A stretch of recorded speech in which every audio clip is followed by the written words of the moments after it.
Hello, everyone. Good to see you all here. And thank you for attending tonight's event for intentional hiking with botanist Matt, Sheriff Woody Berger on Botany on the Trail, the Joy of Plant Identification. I'm your host, Renee Shearer Patrick, and I've been hiking long trails for 22 years now and created this event series to help myself and others in the community like you develop a culture of thoughtfulness and intention about the time we spend outside on trails. And I also want to thank a new member of my team, Maytal or Carrot Top. Carrot Top hiked the PCT last year, and I'm excited to have her here and helping me behind the scenes.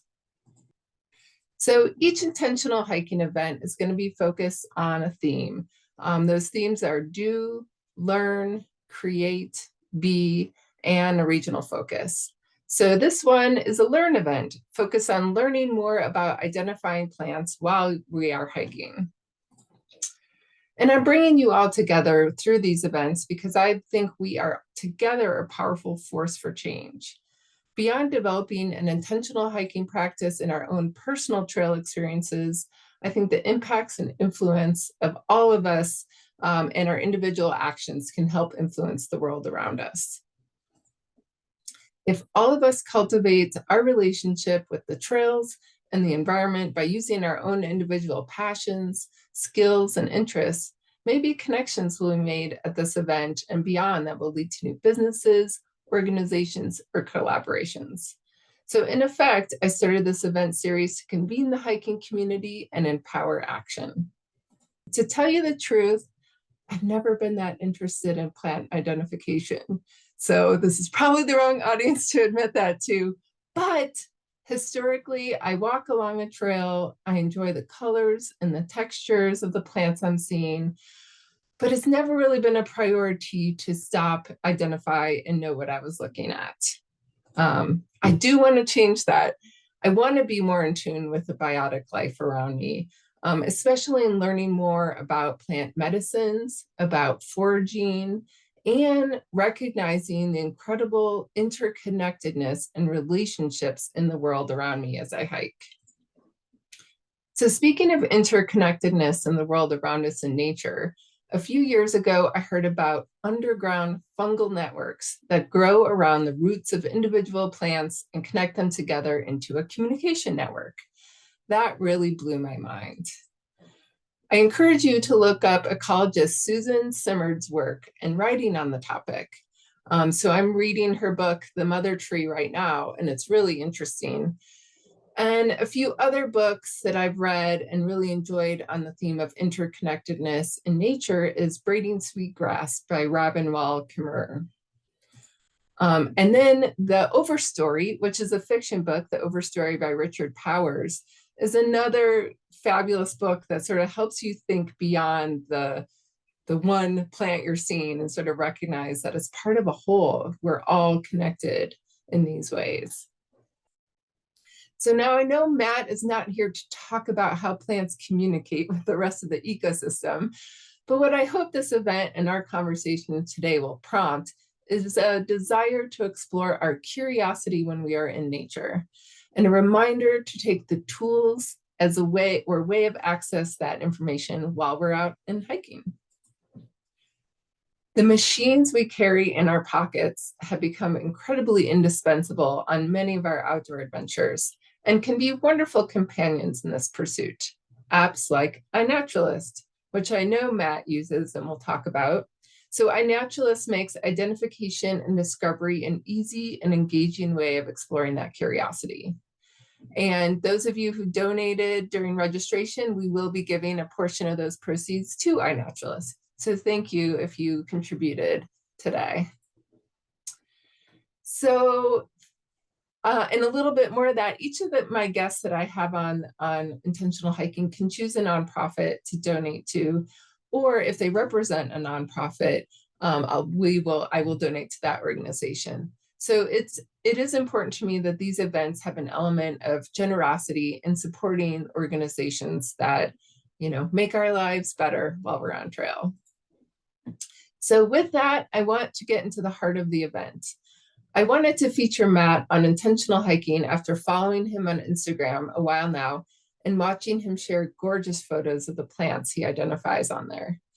My curiosity was especially piqued when I saw him posting photos of rare and endemic plant species in the Owyhee Canyonlands area of southeastern Oregon a few years ago.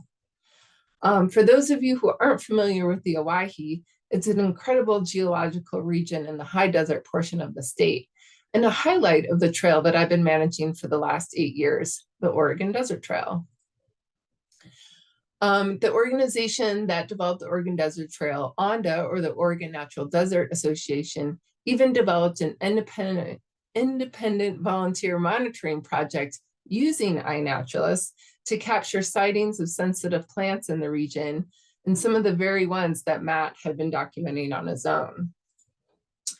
So Matt, or Sheriff Woody, is a self-professed biodiversity fanatic, along with being a Triple Crown hiker with over 12,700 miles hiked around the world, or the country. I'm not sure if it's the world.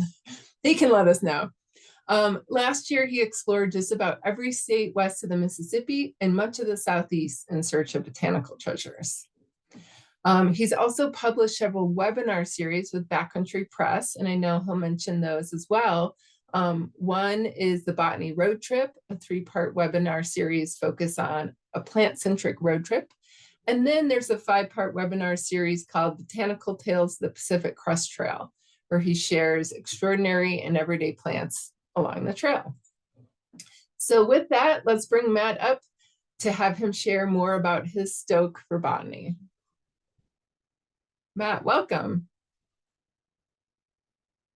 How's it going? Thanks for having me. Great. Excited to see what you have prepared for us today. Yeah. Should I start sharing now? Yeah, go ahead. Okay. Just a second here.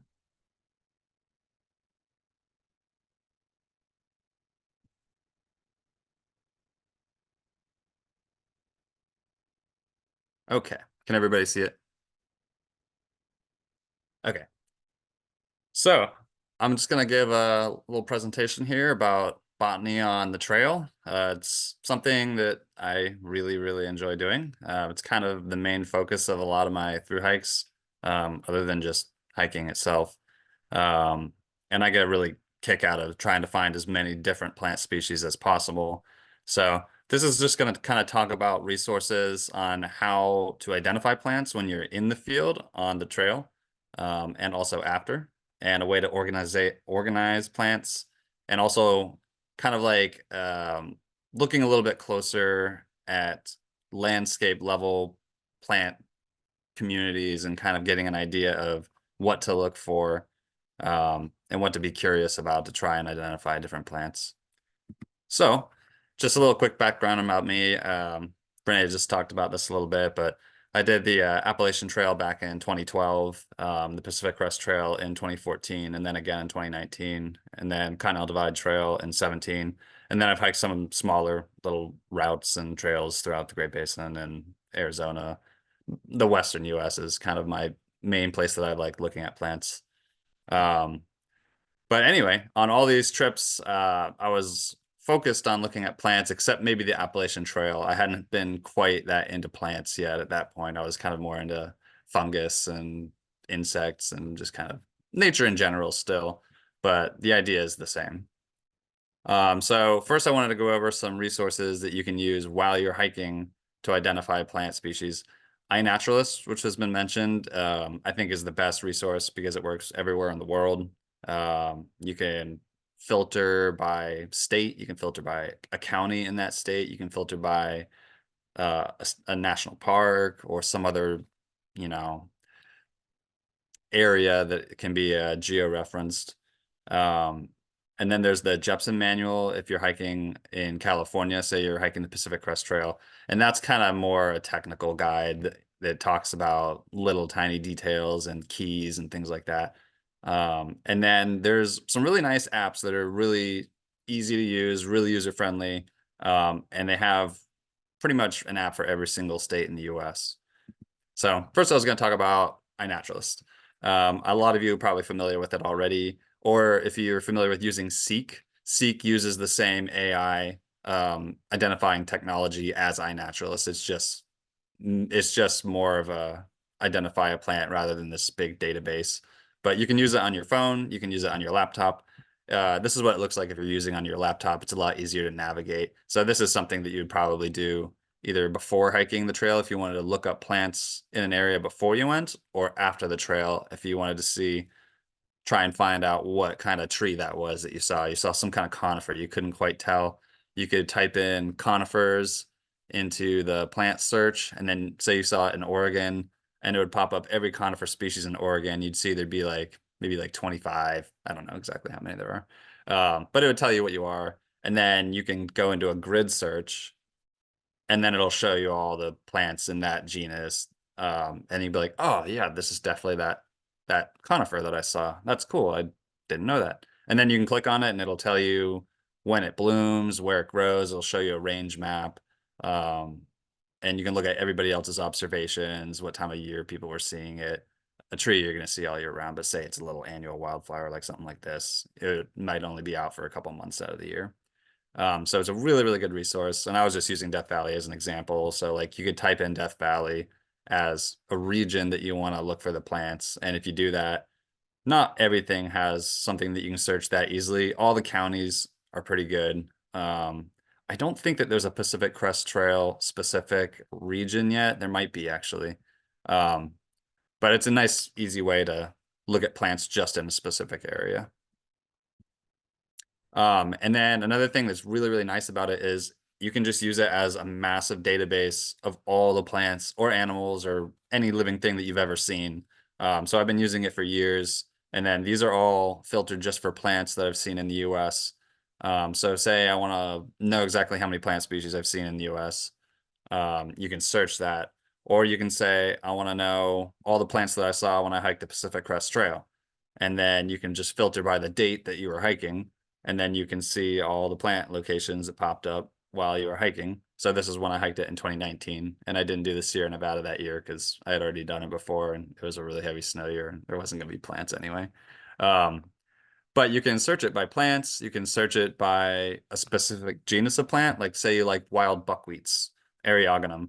So then you can just be like, okay, I've seen Eriogonum. They grow pretty much everywhere along the Pacific Crest Trail. That's interesting. Um, or say you want to see a specific species like Eriogonum ursinum, the really common sulfur buckwheat, the yellow buckwheat. And then you could see everywhere that you've seen that. And then if you wanted to get rid of the filter of just the PCT, you can just see everywhere you've seen it ever. Or you can do it by year, you can do it by a specific day. It's just a really nice way to get all of your observations in one big database and be able to pop them up on a map, and you can zoom in and see exactly where you saw that plant. And the way that works is if you're taking pictures of plants on your phone, your cell phone, like if you have an Android or an iPhone, any smartphone these days generally geotags the photos that you take with it. So when you take a photo and you want to upload it onto iNaturalist, it'll populate the metadata, including the GPS points, so it can plot it on a map and tell you exactly where it is. And then you can use the AI to help identify a plant species. And it's gotten pretty good with more common plants. If you do an obscure grass or something like that, it's gonna have a really hard time. But say it's a common tree, you take a picture of it, it'll know that you're in the specific area where these specific trees grow, and then it'll give suggestions on what species it thinks it is. And if it can't get it to species, it might just say, we're pretty sure it's in this genus, or it'll say, we're pretty sure it's in this family.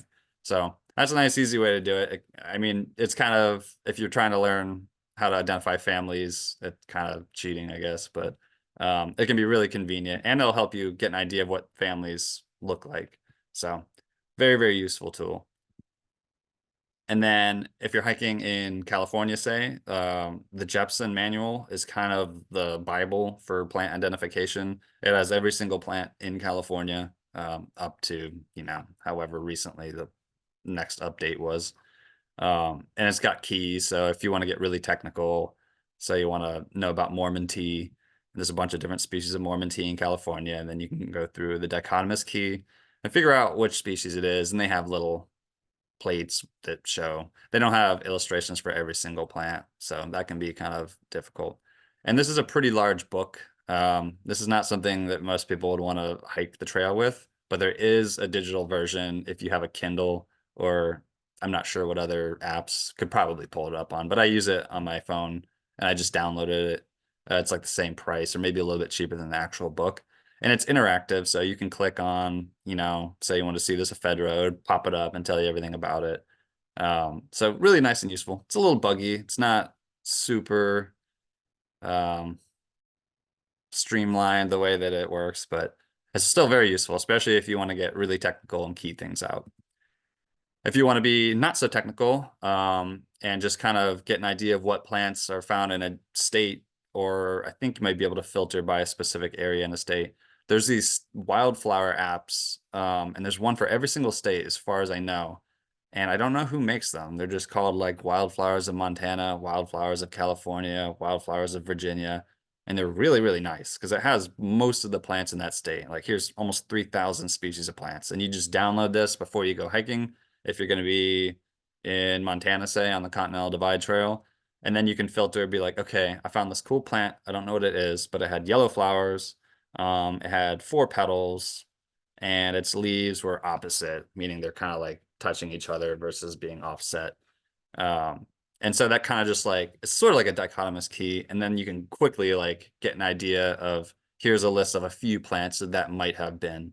And it's not technical, there's no keys in it, but really, really nice if you just want to have a massive database with all the plants, or if you just want to scroll through and see like, I wonder how many pine species are in Montana. And you can just type in Pinus, the genus for pine, or probably just pine, and it'll pop up with all the plants in that genus. Really nice, really useful. Here's kind of a more close-up example of what it can tell you, You just select different things, like, okay, it had blue flowers, had 3 petals, general size, what the habitat was. And then when you click on a specific species, it tells you like a little bit about it. It'll tell you its bloom period.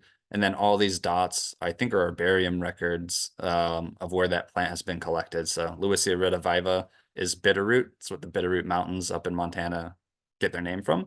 And you can see it's pretty common in that area, as you might expect. And then there's this good old-fashioned carrying a book, which, if you're through hiking, a lot of people want to be really, really ultralight. So carrying a book is not always, a great option. But I think it's nice sometimes to be able to just sit at the end of the day because you're not going to have cell phone service. And do you really just want to be on your phone anyway when you're out there? So I carried this book, Sedges of the Pacific Northwest, when I was in Oregon and Washington on the Pacific Crest Trail. And then at nighttime, I'd sit there with like my little phone, just like trying to get light to key out things that I saw like during the day. Like there's this carex, it's a sedge called Merton's sedge, and I had seen it the day before, and I was like, I don't know what that is. I've never seen this sedge before. So pulled out my book, keyed out really nice and easy to this, and it had pictures of it. I liked it. I had a good time carrying a book. It's not a huge book, but books are always an option. They can't run out of battery. I don't know. It's personal choice if you're not trying to hike super ultra light and, carry a book. And then again, if you want to be a little more technical, and you're really like interested in keying plants out, I recommend having some way to measure the size of things. Like this was on the Pacific Crest Trail, and I just took a Safeway card that you would like, get your discount at Safeway along the trail. And then I bought a roll of tape that had centimeters on it, and then I just slapped it on that card that I was going to be carrying anyway. And that helped me identify this plant here, which is shoot, I can't remember his name, Toxicoscordion exaltatum, I think. And you have to measure their tepal length, and so I was sitting there like trying to measure this, and the question I get a lot is like, how much time does this take when you're hiking to like sit there and pull out like a centimeter thing and measure these plants and try and identify them? And it depends. In a case like this, I think I sat here with this plant for probably like 5 or 10 minutes, which is a lot more than normally I would if I'm hiking and I see a cool plant. I'll stop and I'll take a photo of like all the things that I think need to be taken photos of to identify it. if I'm familiar with that genus. This, I don't see these plants very often, so I wasn't familiar with them. So I pulled out my little Jepson on my phone and wanted to figure out what it was. So I had to take measurements, and my friends they're gone. The people I was hiking with, I was like, I'll catch up, just keep going. So it does take time to stop, but don't you want to stop and smell the flowers anyway? Like that's kind of, I mean, that's the reason I'm out there.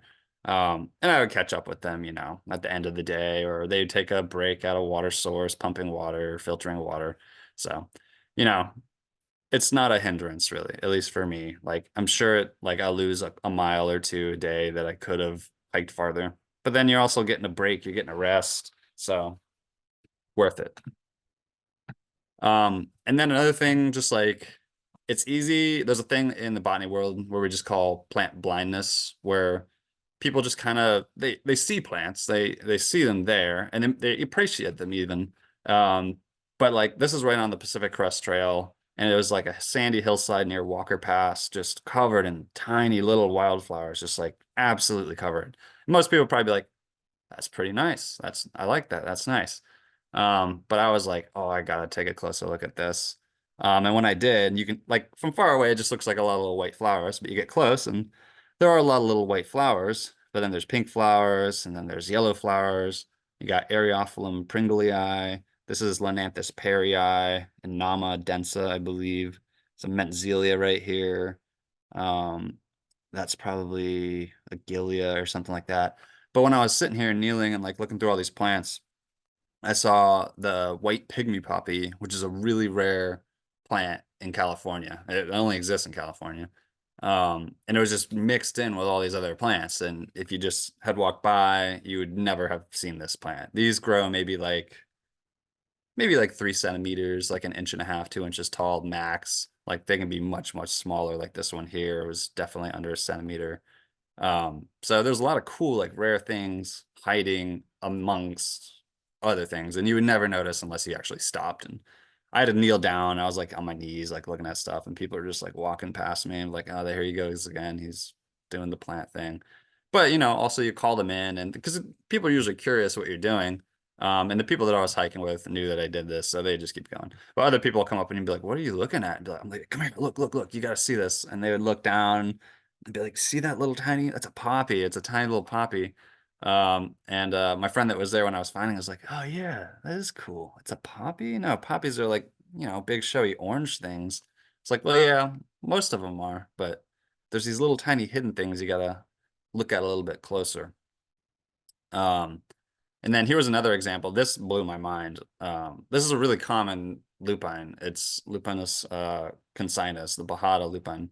It grows kind of everywhere in California where it's kind of like sandy or a little bit gravelly, and it really likes granitic sand. So this is, I think, like maybe a little bit north of Idlewild in California. And I'm looking at the plant and I'm like, I had some extra time at the end of the day. I got to my campsite that I wanted to get to, set up my tent, and I was like, I still got like an hour of light. So I just kind of wandered off into the woods and was looking at, or the desert at this point. And I saw these lupins. I was like, oh, that's kind of cool. And then I like was just fiddling with them and I popped open one of the seed pods and I was like, are you kidding me? The seeds are like perfectly camouflaged as little pieces of decomposed granite like soil. And I was like, "Oh, this is crazy. I have to show people this." So then I just threw them into the soil and wanted to like, see if people could spot them. And I made a post on my Instagram about this, and I was like, "Try and find the seeds." And then you can see here's one, here's another, and here's another. Just like really, really gnarly. That they're so perfect. There's one seed in this picture. Like where is it? Oh, there it is. They can be different colors. This one's like reddish. It's like the same color as this specific mineral. I don't know the minerals. They have like flecks of mica on them. That's not, it blew my mind. It was wild. So taking a closer look at what you're doing if you have extra time or specifically make extra time.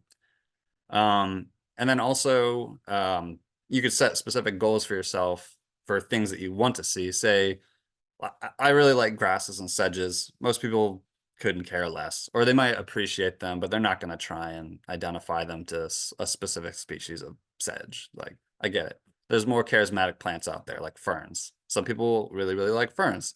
So maybe before you hike the trail, you get on iNaturalist or you look in the Jepson, and you can make a list of every fern that you want to see that you know might be on the trail. And then it's kind of like a treasure hunt. So when I was on the Pacific Crest Trail in 19, I had dropped pins on like Google Maps beforehand, and I like wrote like, oh, this plant grows in this area, this plant grows in this area, and then I would like look at my phone, and you can do this on Guthook or whatever far out, whatever the hiking apps are called now. You can drop pins, and so I dropped pins on that, and so I'm like looking at water sources and stuff. I'm like, oh, there's one of my points is coming up, and then like you just look around until you find it or you don't find it. It just makes it like another fun little facet, like a little treasure hunt. So say you're really into ferns.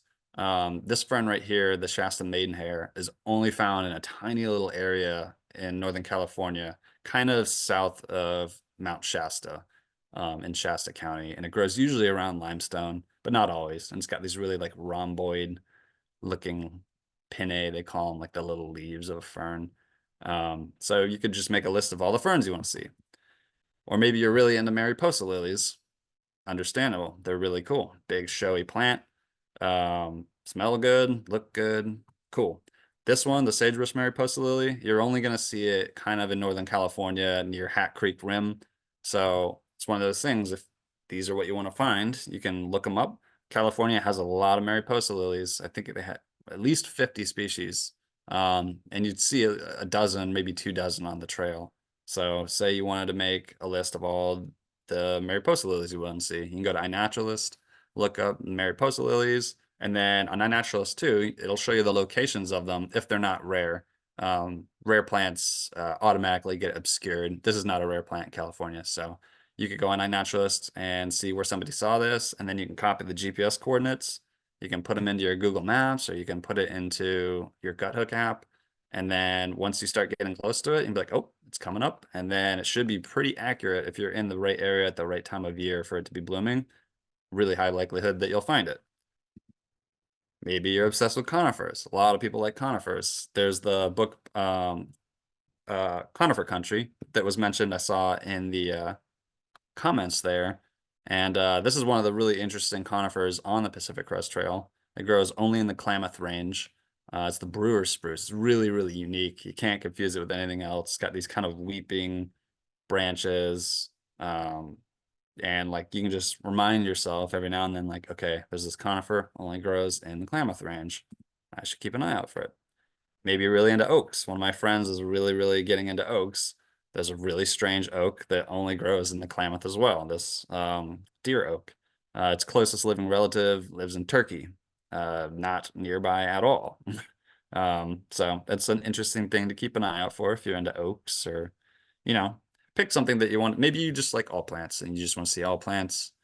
Then you don't even have to make a list. You just hike around and you'll see incredible plants everywhere.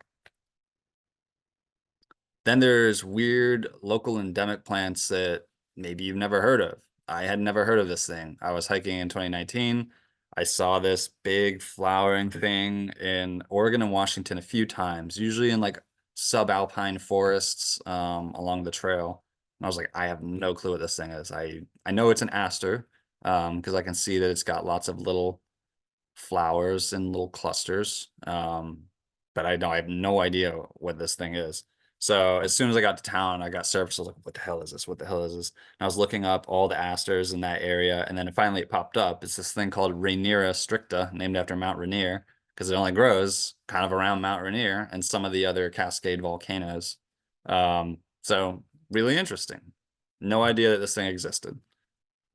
Again, I was hiking kind of near Crater Lake, which used to be called Mount Mazama before it erupted, way back thousands of years. That's like the old name for it. But I saw this thing, and I was like, what is that? It looks, I think it's in the family Polemoniaceae, which is like Gileas, Jacob's Ladder. I was like, I know it's in that family, but I've never heard of this thing. I don't know what this thing is. And so I looked it up, and again, it's this weird local endemic that only grows right next to Crater Lake. And then I think there's one other population kind of nearby. And it was like not super rare on the trail. Like we saw it several times. but it had, I don't know if it had a single photo on iNaturalist when I found it and uploaded it. So I was like, I don't know if it is this thing. And then I looked it up and I was able to find out like, yeah, that's what this thing's called. It's Colomia mazama. Only grows right next to Crater Lake. So it's like, that is freaking awesome. I had no idea. And then just kind of on the same line of just staying curious and like looking around. I was hiking past Mount Thielsen back in 2014 when I first hiked it. This is in, I think, a little bit north of Crater Lake, if I remember. And it's just really, really pointy mountain. And I was just like, huh, that's an interesting mountain. So I like Googled it, and apparently like it gets hit by lightning almost more than any other mountain in the US, or at least in this region, because it's really, really pointy. It's really prominent. It's high above everything else. And when I was reading about it, it was in the Wikipedia page, it said that it gets hit by lightning so much on the top that like some of the rock will melt and you can see like a glassy look. And then I was like, no freaking way. That is gnarly. Like, I've heard that like sand can get hit by lightning and then you get like the little glass figures, in the sand, but I'd never heard of just like solid rock melting. So then a couple years later, I was hiking around on Mount Shasta, and there was this one really prominent like butte that I saw, and I was like, I bet that gets hit by lightning a lot. So I climbed up there and you can see where the rock gets hit by lightning and it melts into glass. And so it's just like everywhere on the top of this peak is like molten glass, and you can kind of see the little, electrical shape or whatever. This piece gets hit so often that it's just like glazed. It's just like a black glaze. So just stay curious. Plants, animals. Maybe you're not into plants. Maybe you're into animals. Maybe you're into birds. iNaturalist works just the same for birds as it does for plants. Maybe you're into insects. Same thing. Works just the same. Or maybe you just like looking at stuff. Um, and then I just want to kind of talk about like when I look back, like when I'm hiking through this, like I took a picture because I was like, this is incredible. There's wildflowers everywhere. This area had burned, I think, 2 years before or a year before. So it was just insane wildflowers when we were hiking through it. But then I kind of forget about it. And then I'll be like scrolling through my phone or something at like old photos, and I'll see something like this. I'll just be like, how can there be so many plants, like so many wildflowers in one area? Like it's just really gnarly. So you got to kind of like just next time you're in something like that, really, really take it in, because it's pretty extraordinary that there's just massive wildflower fields out in the middle of the wilderness. It's not a garden, nothing's planted, just beautiful landscapes. Um, just really, really enjoyable.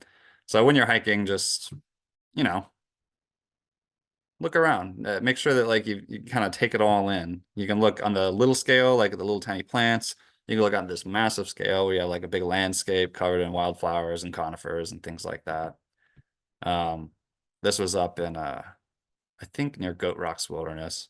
Just absolutely unbelievable that like this stuff is just out there like growing. Like, and you can go visit it, and you can identify every single plant in here if you want. Um, there's just so much out there.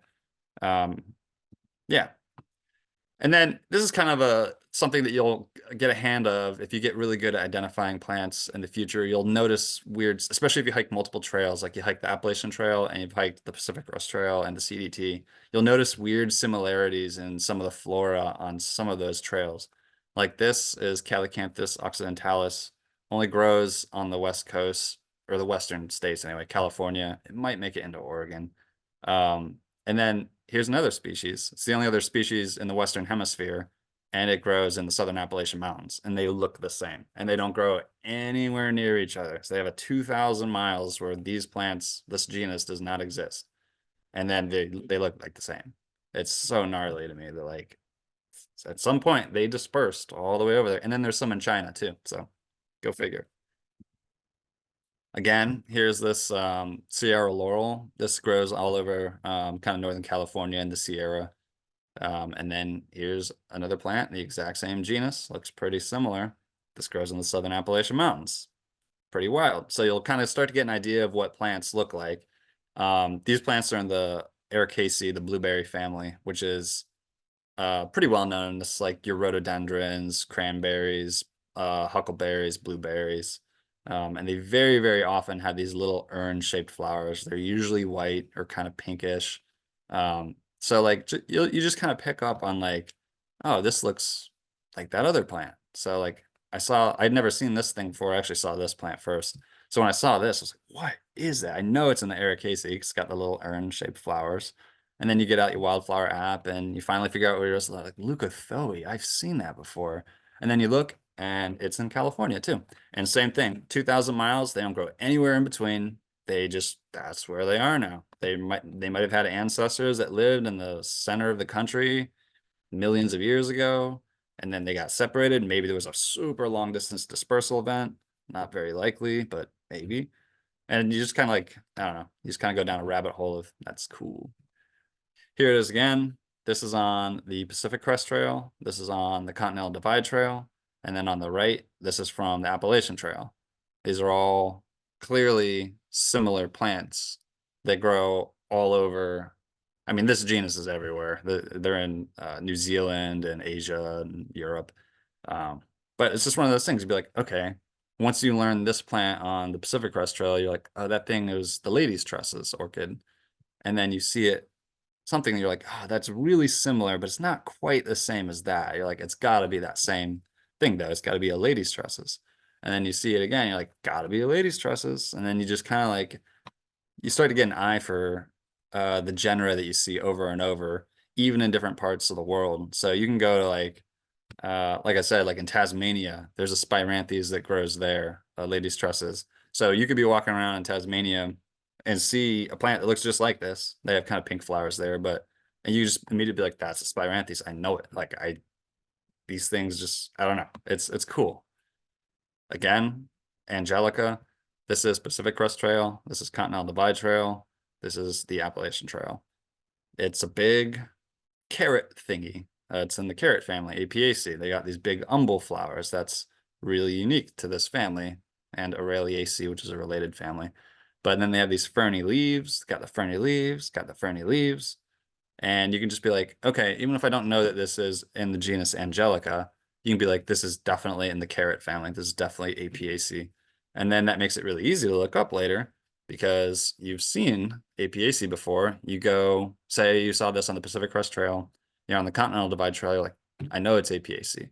And you're in Wyoming. So you go to iNaturalist, you type in Wyoming, you type in Apiaceae. You could even say August. I saw this in August and it'll pop up. I think there's only maybe the 3 or 4 other Angelicas, and you can be like, oh, it's clearly this one just by looking at it. Or if you want to get more technical, you can pull out a dichotomous key and then go from there and find out which species this is. This one's pretty distinct. So you could just go right there. And then the habitats are completely different. This is an alpine mountain peak. This is like a lush montane forest. And then this is like wet Appalachian forest. And you can still be like, I know the habitats are completely different. That's what this thing is. And I just did it again for fun. Pacific Crest Trail, Continental Divide Trail, Appalachian Trail. Yellow pea flowers. It's got leaves with 3 little leaflets, leaves 3 little leaflets, 3 little leaflets. You'd be like, okay, I'm pretty sure it's one of these false lupines that are in the genus Thermopsis. And then you just kind of get an eye. And again, like even if you didn't know that it was in the genus Thermopsis, but you've seen maybe a lot of lupins before, and you know that lupins are in the pea family, Fabaceae, you could say, I want to see all the plants in California in the family Fabaceae. There's a lot. So maybe you could use that wildflower app and then say the color of the leaf or color of the plant flowers and just go from there and kind of chip away and try and figure out what it is that you're seeing.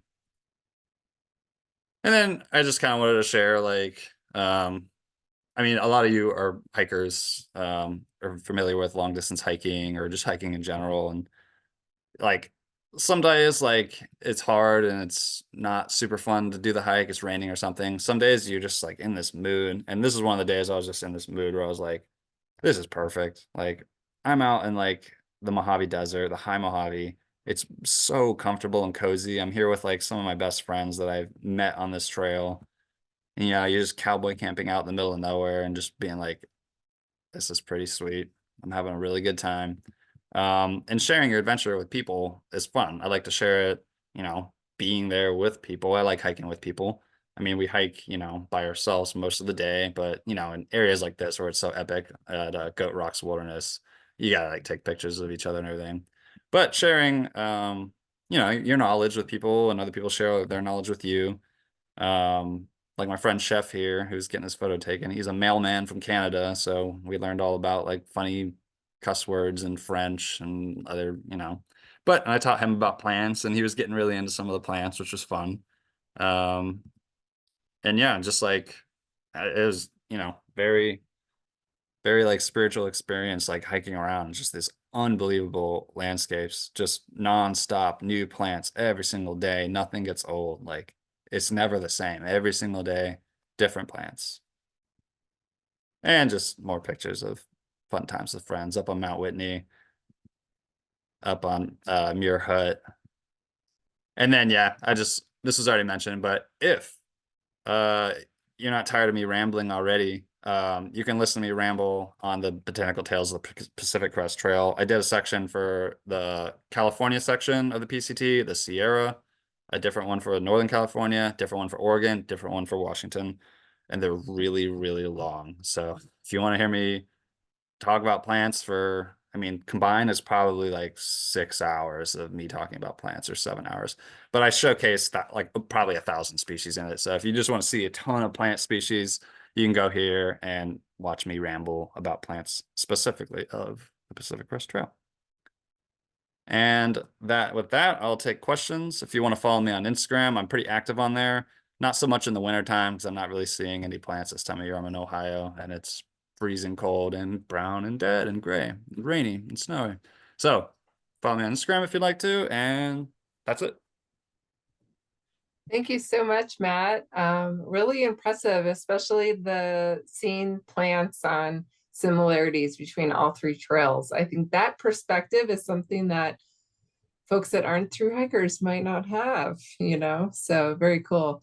My question, did you study botany in school, or how did you get started with this curiosity about plants?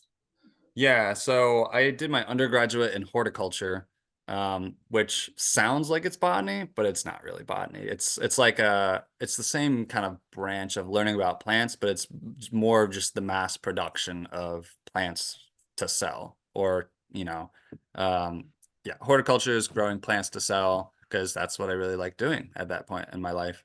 And then I went and I got a master's in forest pathology. So I worked on plant diseases mostly then, or tree diseases. So fungus and beetles are actually my main focus then, not even plants. Plants were just like, oh yeah, they get damaged. But I was studying the beetles and the fungus that the beetles associate with.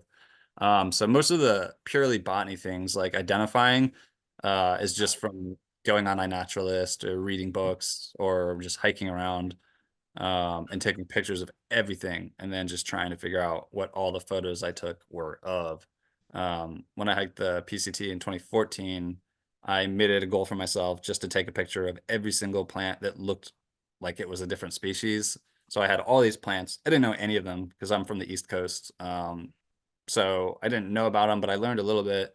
And then when I did it again in 2019, I had like studied all the plants beforehand. I was like into botany by then. So I was like, oh, I'm going to try and see every single species that I possibly can. Nice. So a couple questions coming in. Do you also ID mushrooms? So I did back in the day on the Appalachian Trail. I knew mushrooms better then. I've probably forgotten a lot of it. I'm familiar with like a lot. Like I can tell like Russellas and Lactarius and Boletes and Suillus and some of the genera, but I would not be able to tell you specific species of most of them. But I'm still very fascinated by them. I always take pictures of them every time I see them because I'm like, oh, someone I know is going to know what this is, or I'll just put it up on a naturalist and then someone will identify it for me. I'll be like, oh, cool, that's what that is. But yeah, that's a whole nother difficult thing to Right. identify. Yeah. Another question, do you carry a magnifier? Yeah, so on the PCT, what I had been doing is I have a little macro lens that was like a clip-on, and you could just clip it onto your phone. So it was kind of like it wasn't like a lens that you would just hold up to your eye and do it. I suppose you could. But I would just clip it onto my phone, and then it was like a macro lens that I could take a photo of, and then I could just like preserve the close-up shot of it. I use them when I'm working, but I didn't carry it when I was hiking. But it's not a bad idea to do if you want to look at little tiny hairs on stuff. Right. Yeah. And so with that, I think you're also already mentioned this. You do take pictures and then identify them later. So that's when you're talking about using that book, you kind of reflect it back on. Yeah. Yeah. So that's a technique. Yeah. It says Scott here, who's local. He's a fabulous, he's probably as excited about plants as you are. He said he uses the phone app magnifier to Okay. zoom it in, and then you have light as well. So that's a tip for all you Nice. folks out there. So we'll do one more question and then we'll get into giveaways. What about edible plants, and do you cook and eat any on the trail? So I'm kind of an oddball when it comes to hiking. I never cook anything. So I just do no cook hikes, so I can't cook. I definitely eat berries. Like I'll eat all the berries that I can. And mostly it's, thimbleberries and blackberries and huckleberries, things that are like pretty common. There's not a lot of things that I would know that an average hiker wouldn't know that they could eat. I would eat miner's lettuce. Like it's just kind of a green, it's a little tiny plant, Claytonia perfoliata. And it's pretty common in a lot of California, especially like in the desert and kind of moist little habitats. So you get some greens that way. Um, but yeah, I haven't like dug anything up and boiled like tubers or anything like that. At least while hiking. Um, but I've seen people collect mushrooms a lot while through hiking, especially once you hit Oregon, Washington, you start getting into like areas with king boletes and can't remember what else would be up that time of year. But people were definitely cooking mushrooms on the trail. Nice. Good. Well, thank you so much for sharing with us tonight. And everyone, please follow Matt on Instagram. He has his tag up there, and, check out one of his backcountry press webinars, which sound like a ton of awesome, really fun plants that you'll get to learn about. Great. So we're going to transition next into the giveaways. So I'm going to go ahead and share the screen. Tonight, we're going to give away some Gather nuts. So this is one of my very favorite snacks from a local to me in Bend, Oregon company. So I discovered Gather nuts a few years ago, and they've fueled a lot of my hikes. So I ate a ton of them in 2020 when I was hiking the new Blue Mountains Trail, in 2022 when I did a 600-mile section of the Appalachian Trail, and last year when I hiked a new route called the Columbia Plateau Route. So the founder and owner is a woman named Shanna, and she definitely approaches her work with intention. So she shared that I'm a certified consultant and longtime plant-based aficionado. Growing up, my family had a passion for the outdoors and did their part to lessen the impact on the planet. And I learned to do no harm and leave no trace early in life. Nature offers us everything we need to live a healthy, vibrant life. Nuts provide a broad array of nutrients and allow for on-the-go snacking, and can top off any meal with additional nutrients, flavor, and crunch. So I soak each batch overnight, then slow roast them on a low temperature. The process allows for better digestion and nutrient absorption while protecting naturally occurring healthy fats and enhancing flavor. So with that, I love all of Shanna's flavors. The turmeric curry cashews are some of my favorites, the maple cinnamon Brazil nuts, and rosemary olive oil almonds. So I like to say when I'm on the trail and I open up the rosemary olive oil almonds that it's happy hour. No matter what time of day it is, it just feels like happy hour. But I just have to imagine taking a sip of Pinot Noir when I'm popping a few of those. But so for the first giveaway opportunity, you'll get your choice of a 4-ounce bag of Gather nuts. And this first question is going to be food-based. We're going to keep the topic on food because that's our giveaway. So there's no right or wrong answers. Get ready to type into the chat. What is your favorite hiking snack and why? I'll pick someone to win. But share your favorite hiking snack and why it's your favorite. And I tend to like funny or creative answers, just putting it out there. So let's see. Erin says fruit cup. This is a fun story. So Erin, or Nemo, she and I met on the Pacific Crest Trail, and we were at a dry water cache and tried to summon trail magic in form of water. We also were dreaming about what are snacks we'd like. She literally said, I would love a fruit cup. And then this van, like 10 minutes later, pulls up with water and fruit cups. It was like the most amazing trail magic ever. So let's see, we have homemade vegan jerky. Nice. Candy corn and peanuts. Salmon or fish jerky. Gorp. Dehydrated fruit mix. Well, I think the creative award goes to homemade vegan jerky. Carrot Top, even though you're my event support, I want to give you some gather nuts because that sounds absolutely awesome. But I have to know, what do you make your jerky out of? Is it mushrooms? What is? No, so I order an insane amount of dehydrated soy protein and then marinate it and bake it and do all sorts of wild things. And it takes a while, but it's like I eat it by the gallon. It's amazing. Nice. Awesome. Well, you will get some gather nuts for your next hike. So I have a second bag of 4-ounce gather nuts. So this is a trivia question, and the first person to type it into the chat will win. Rosemary can be used to make what product that can be very useful while hiking during certain times of the year? So what can rosemary be used for that you might want to use?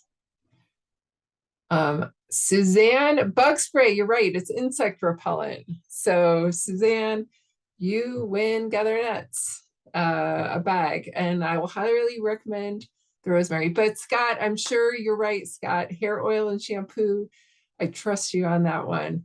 I just had in mind insect repellent.